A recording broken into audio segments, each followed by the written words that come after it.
Kita lanjut kepada Dr. Din untuk menyampaikan materi yang kedua. Silahkan Ibu. Ya, oke, terus Mbak, terus. Ya, lanjut. Oke, ya.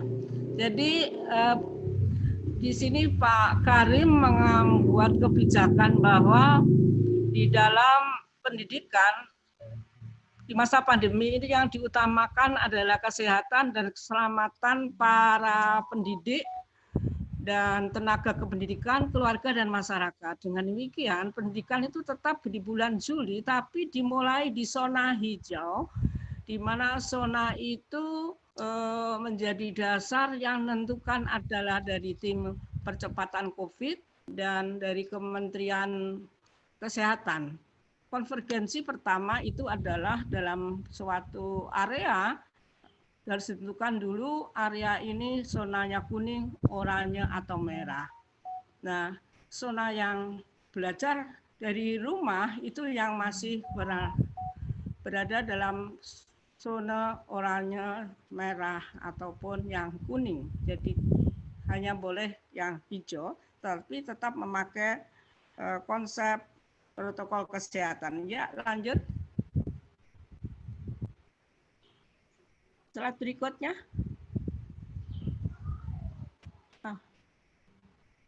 Nah, dari angka yang ada itu di Indonesia hanya di 6%. Dengan demikian, area-area dari refreshing yang sudah kita berikan kemungkinan belum bisa melakukan koordinasi dan follow up terhadap pertama konvergensi yang sudah kita lakukan adalah konvergensi dari stunting. Kemudian di dalam area pembelajaran itu kita harus koordinasi juga, tapi di sini ada tambahan di Kementerian Agama karena bidang pendidikan agama itu di bawah Kemenak, dan masih juga dari tim bencana alam dalam mengatur area-area yang mulai diperlukan membuka pendidikan tatap muka.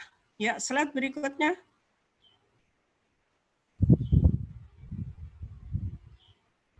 Ya. Nah, jadi persyaratan itu pertama adalah daerah-daerah hijau tadi, tapi di Kemenak juga area untuk madrasah pendidikan di pondok pesantren itu ada di wilayah Kemenak. Dan setiap yang sudah berada disiapkan di area hijau itu harus ada daftar periksa untuk melakukan pembelajaran tatap muka, di mana terperiksa itu sarana prasarana yang diperlukan itu harus sudah tersedia. Dan memang orang tua itu membolehkan menyetujui anak putrinya belajar tatap muka.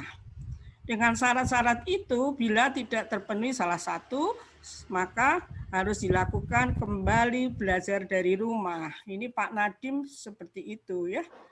Jadi untuk mempersiapkan itu perlu gotong royong, dan di Kementerian Desa itu harusnya sudah bisa menilai kebutuhan-kebutuhan tingkat desa di dalam proses pembelajaran ini. Dan itulah peran-peran dari PAUD. Oke, slide berikut. Ya, slide berikut. Mbak Duma. Ya, sudah dengar? Ya. Nah, ini di dalam kalau ada penambahan kasus maka ditutup lagi. Jadi tidak boleh 2 minggu tadi seperti Pak Pasli, bahwa karena masa transmisi dan inkubasi itu 2 minggu.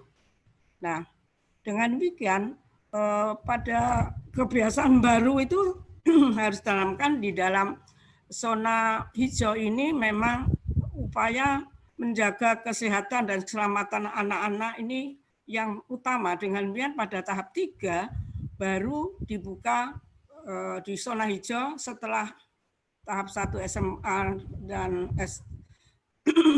dari SMP, kemudian yang kedua SD, baru di tingkat berikutnya dari PAUD dan TK. Ya, slide berikutnya.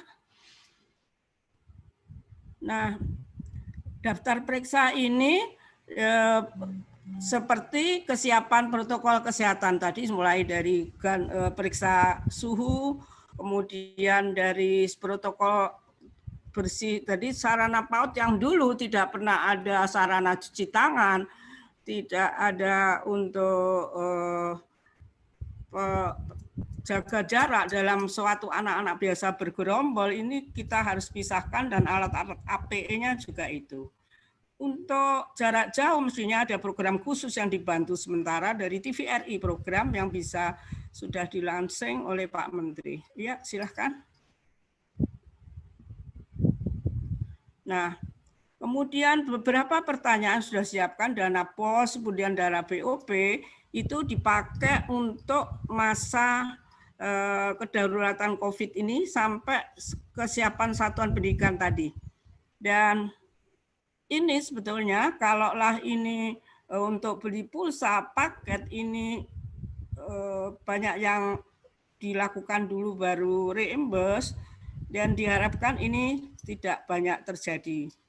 Nah, ini satuan-satuan ini semua untuk pembelian cairan sabunnya sampai untuk masker bagi karena setiap hari kita tidak hanya satu masker. Kalau kita pergi minimal 2 masker karena sudah basah, berarti itu sudah tidak bagus karena kumannya atau virusnya itu sudah suka di daerah itu.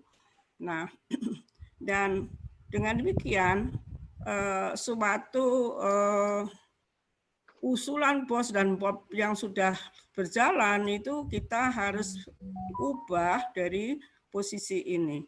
Nah, ini dari pendidikan. Tapi kalau dari dana desa itu mungkin masih tersedia. Dana desa sebagian besar sudah dianjurkan untuk stunting, tapi bisa juga untuk kebutuhan COVID ini. Ya. Lanjut.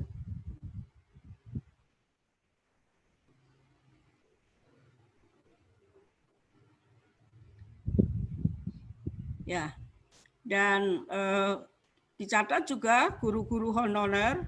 Saya belum tahu kalau PAUD ini semuanya kan mandiri ya. Maksud saya belum banyak yang menjadi guru yang berbayar dari pemerintah. Tapi kalaulah nanti itu PAUD itu adalah suatu program wajib bagi anak-anak, saya kira sekolah PAUD itu semua juga masuk di dalam pendanaan dan honor-honor menjadi guru-guru dari gaji pemerintah. Ini yang belum banyak diadvokasi agar setiap anak itu bisa belajar di pendidikan usia dini.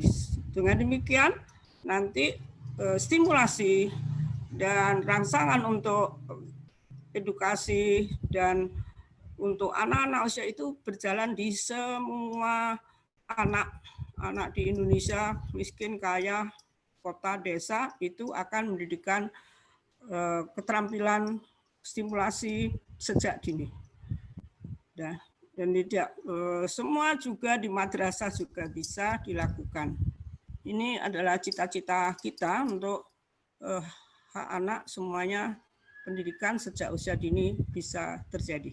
Oke, ya. Lanjut. Nah, hal-hal yang sedikit ulas untuk corona ini. Corona ini virus, biasanya virus itu tidak bisa sembuh dengan antibiotik, tidak sembuh dengan yang lainnya, hanya daya tahan tubuh. Dan gejala yang ada di laporan Cina itu panas, batuk, nafas pendek, badan payah, tubuh sakit, nafsu makan, keluar dahak. Nah ini sebetulnya kematian yang terjadi itu karena adanya sitokin suatu proses sindrom yang adanya protein yang menyerang sistem imun melalui darah. Jadi ini darah nafas dan banyak kematian. Jadi di Jatim meningkatnya kasus juga meningkatnya kematian teman-teman saya dokter. Oke, ya slide berikut. Nah, yang tadi dikatakan bahwa menular melalui droplet batuk dan bicara seseorang, tetapi itu bisa melayang. Dengan demikian, itu kecepatan menular sangat tinggi, jadi 1-2 kasus orang bisa membuat 20 kasus itu terjadi karena ulah satu orang itu. Dengan demikian, ada orang sebetulnya tergantung imunitas, di mana bisa dia tidak ada gejala. Dan orang OTG ini yang perlu kita tidak tahu. Mungkin semua yang ada di depan saya ini, ataupun siapa saja, dan di mana-mana itu dia ada, karena ini manusia yang membawa. Jadi kalau dulu ini penyakit untuk flu burung, ini burung, tapi ini adalah manusia yang membawa. Jadi penghindarinya adalah gimana ini? Kita harus diam di rumah, bosan di rumah, banyak yang bosan. Jadi sesuatu survei di Surabaya menyatakan bahwa anak-anak itu menyatakan COVID itu tidak ada. Sehingga kita lihat dari perilaku mereka, mereka itu tidak pakai masker, berjalan bebas, di tempat makan minum mereka bergerombol dan mengatakan dia tidak takut karena tidak ada. Jadi itu sesuatu yang menyedihkan bagi kita di bidang pendidikan. Dan upaya dengan demikian utama itu adalah masker. Kita harus pakai. Dulu sih masker itu dikatakan kalau sakit aja pakai masker, tapi tidak. Masker melindungi kita dan melindungi orang lain, jadi bukan diri kita. Dan cuci tangan dulu diajarkan pada saat kita refreshing PAUD itu adalah hanya sebelum makan, setelah makan. Tetapi sekarang setiap masuk rumah itu cuci tangan, keluar rumah, masuk suatu tempat agar penyebaran itu dilakukan sering. Jadi bukan hanya kalau kita terima barang di rumah, tapi juga setelah kita dari luar. Jadi dengan demikian sepertinya Bunda PAUD bisa merangsang semua keluarga mempunyai tempat-tempat tandon air apa sedikit untuk cuci tangan dengan cairan sabun begitu, sehingga terhindar tamu-tamu dengan prosedur SOP seperti itu. Dan bila kita ada yang melayat atau gimana datang, mesti kita harus mandi, lepas baju langsung ganti cuci, dan kita pakai baju yang bersih yang baru. Itu menghindari, kita tidak tahu karena virus ini sangat kecil, tidak kasat mata, sehingga kita tidak tahu baju kita sudah terkena atau kaki atau tutup kepala kita. Ya.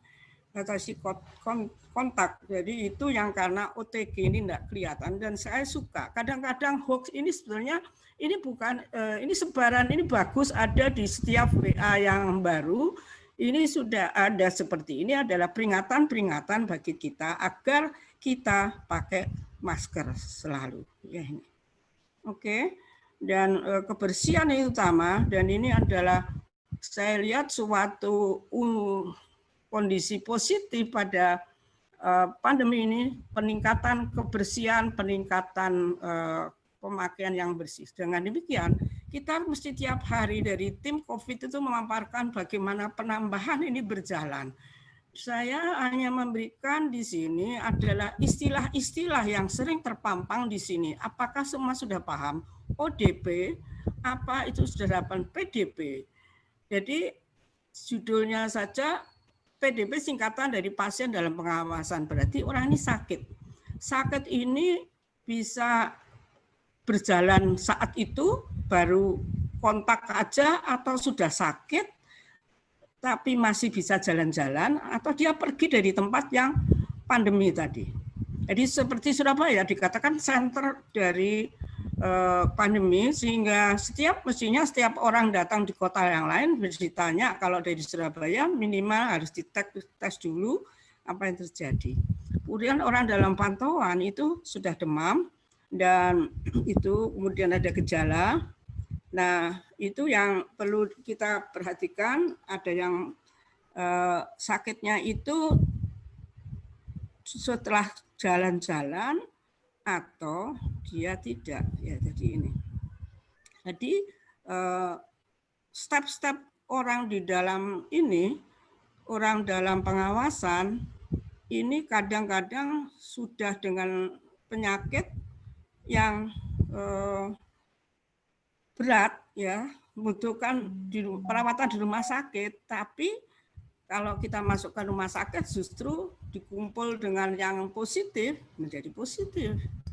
Jadi ini beberapa solusi yang membingungkan di Surabaya karena sumber penyakit itu adalah dari tempat sakit, yaitu rumah sakit.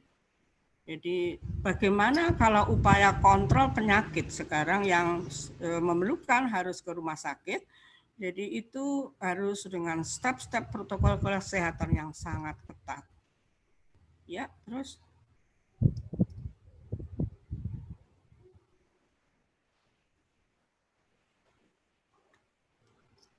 Oke. Nah, pertama ini adalah gerakan kita agar ada kesadaran pada semua orang, tidak hanya pada adik-adik, anak-anak, tapi semua orang memakai masker. Dengan gerakan kita bersama adalah ayo pakai masker. Nah ini ada yang kita lihat mereka memakai masker, jadi yang pakai plastik di luar, tapi tidak pakai masker percuma, itu tetap aja ada permasalahan, kontak tetap masuk dari udara gitu. Ya, terus.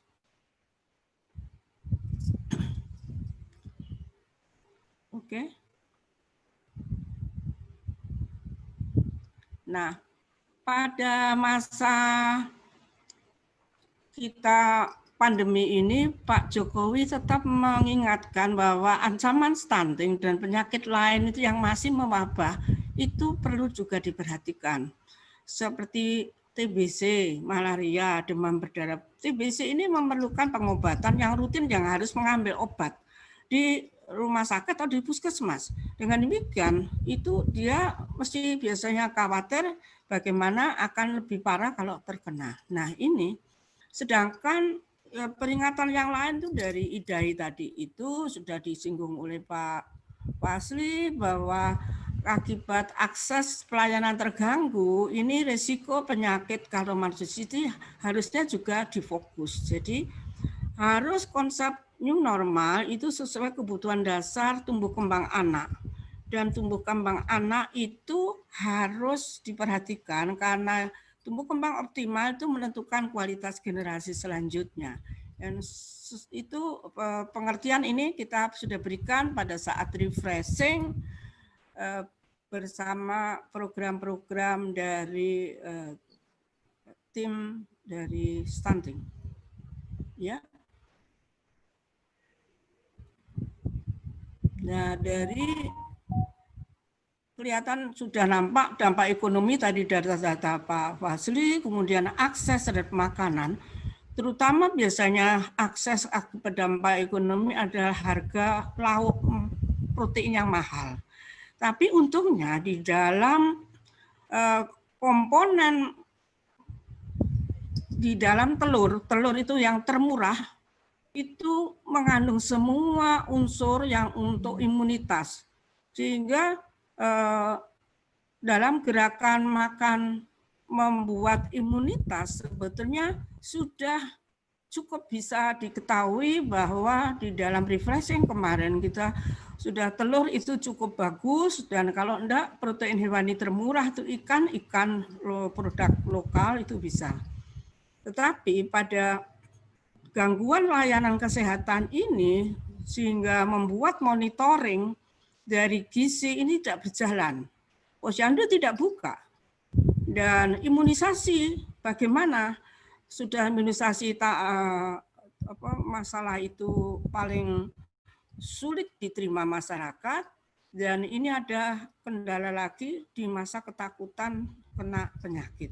Nah ini sehingga imunisasi kita harapkan meningkat tidak bisa berjalan bagus. Jadi ini memerlukan informan seperti Bunda PAUD yang sudah mendapat informasi. Nah ini juga PMT yang mestinya konsepnya itu posyandu didatangi tapi tidak bisa jalan karena posyandunya tidak buka, dan ini distribusi logistik. Sementara pasca bencana, logistik itu ada di tempatnya dinas sosial, dan dari data-data bahan pangan dari dinas sosial tidak ada makanan untuk anak, yang adalah makanan untuk orang dewasa. Jadi masalah anak di COVID ini betul-betul membutuhkan suara-suara untuk menggaungkan di tim penanggulangan bencana ataupun di tim-tim nasional makanan untuk anak. Jadi mohon PMT yang untuk anak itu segera didistribusikan pada semua anak-anak balita. Oke, slide berikutnya. Nah, juga sudah dikatakan bahwa ini report dari Kemkes. Dalam krisis ini harusnya posyandu kita berperan penting, tapi itu layanan itu terhenti. Nah, karena masalah dilarang penularan karena jarak harus minimal 2 meter, 1,5 meter, di mana layanan posyandu itu biasanya atas swadaya masyarakat di suatu tempat yang mau bersedia dan orang-orang bersedia, ini menjadi permasalahan. Dan dengan tidak cepat dideteksi pada pengukuran berat badan, panjang badan, nah itu menyebabkan tidak tahu, praduganya permasalahan itu tinggi, tapi kemungkinan tidak, karena sisi positif dari COVID ini, keluarga itu yang biasanya tidak pernah berkumpul, sehingga layanan psikologis keluarga itu bagus, sehingga tumbuh kembang dari sisi psikologis sebetulnya bagus. Asalkan keluarga itu membuat kondisi rumah itu lebih menyenangkan daripada pergi keluar rumah yang penuh bahaya-bahaya penyakit itu. Ya.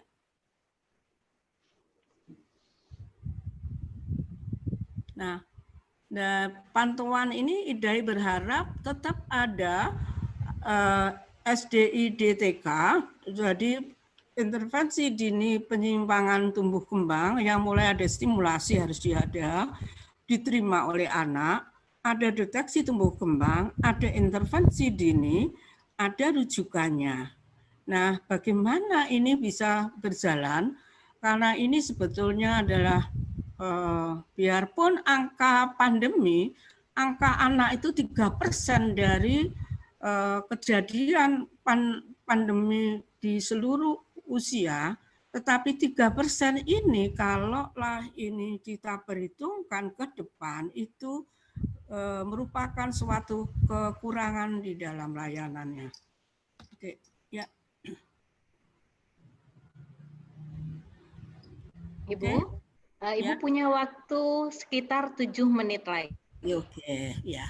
Jadi di sini PAUD itu punya posisi strategi di masyarakat, komunikasinya bisa lebih intensif, di mana komunikasi itu bisa dipakai untuk memberikan informasi atau mengingatkan pakai masker, jauhi kerumunan, kemudian bisa sudah menerima pengetahuan pelatihan cukup bidang kesehatan sebagai bekal stimulasi, itu bisa mengajari perilaku hidup bersih, dengan cuci tangan pakai sabun yang dulu hanya saat setelah BAB ataupun sebelum makan, tapi ini setiap keluar masuk rumah.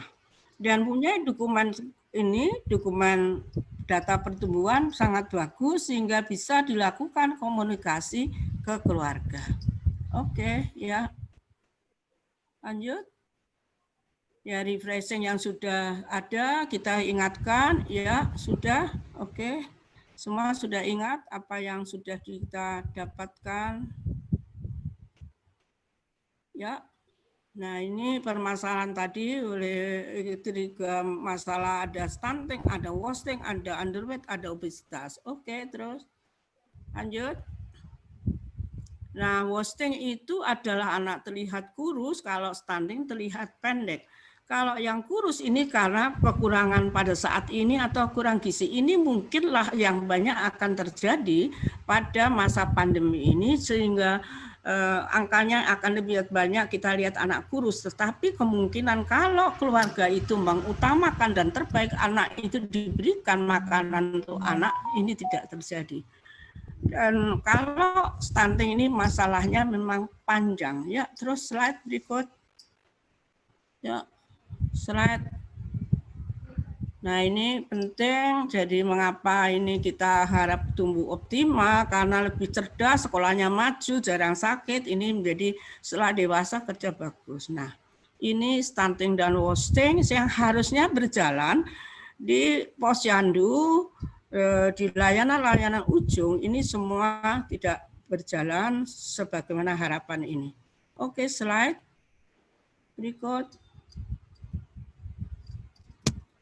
Ya, nah juga program untuk stunting itu sensitif tadi. Ini yang spesifik, ini yang sensitif, di mana peran PAUD ini ada sehingga PAUD yang kita bilang strategis tadi.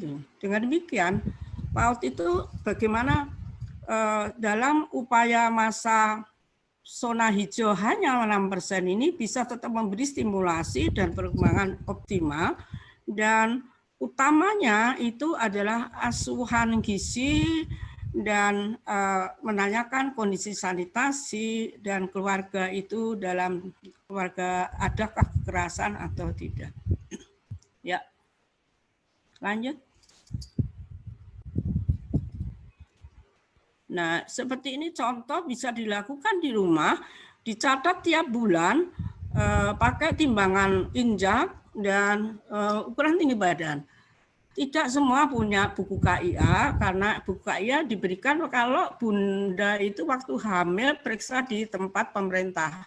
Artinya ke puskesmas itu. Jadi ada di situ. Jadi bisa dilakukan nanti, bisa diukur, di data terus nanti di dalam buku biodata kesehatan anak-anak PAUD.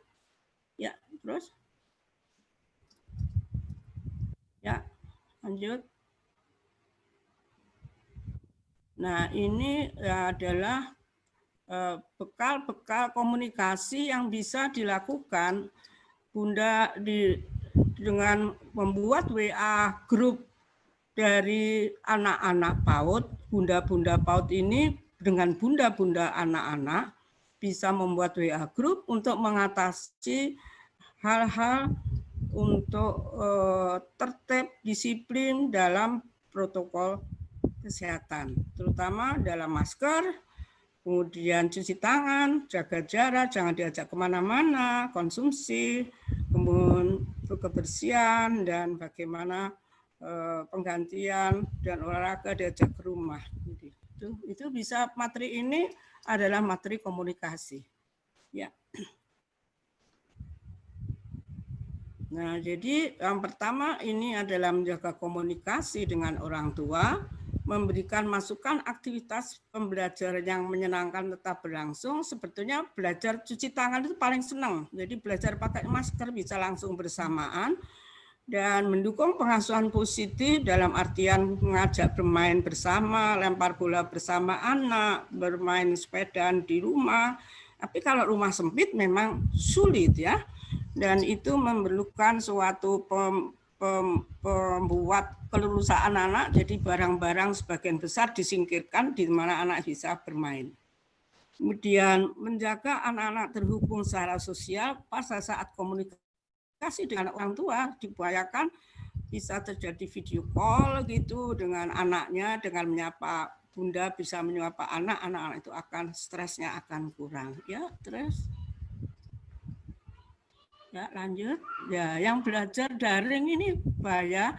Anak-anak sekarang, anak milenial ini sudah semua memakai HP bapak ibunya, sehingga sebetulnya komunikasi bisa langsung dengan, dan sebetulnya orang tua ini yang harus memegang prinsip kontrol apa media yang dipakai oleh anak-anak ini.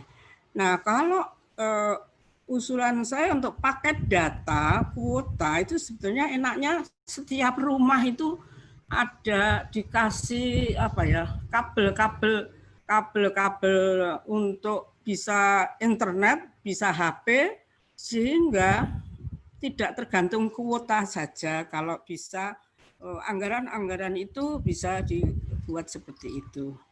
Sekian saya kira ini prinsip kebahagiaan anak dalam belajar ini mungkin menjadi konsep utama pada daerah-daerah red zone ini. Ya. Makasih.